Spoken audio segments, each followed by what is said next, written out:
My girlfriend was screaming at me in the middle of a crowded restaurant, her voice slicing through the clatter of cutlery and awkward glances. She accused me of being distant, cold, 100 things that made no sense, and for a moment I was just trying to keep my composure, wishing the floor would swallow me whole.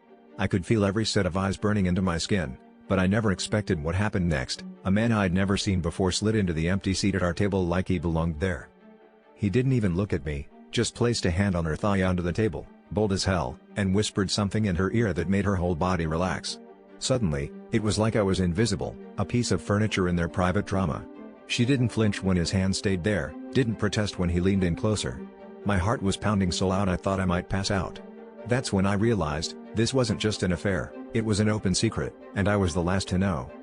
I wanted to explode, to flip the table, but all I could do was stare as she turned to me, her eyes colder than I'd ever seen. She told me point blank she'd been seeing him for months, and that I'd made it so easy for her by being too trusting. The guy just smirked, like he'd already won, and she laughed, actually laughed, right in my face. I couldn't move, couldn't even speak, just watched as everything I'd built with her crumbled in full view of 100 strangers. But the real twist?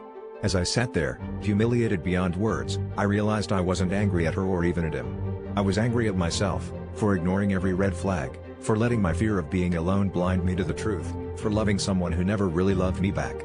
That night, I walked out without looking back, determined to finally choose myself, even if it meant facing the emptiness I'd been running from all along.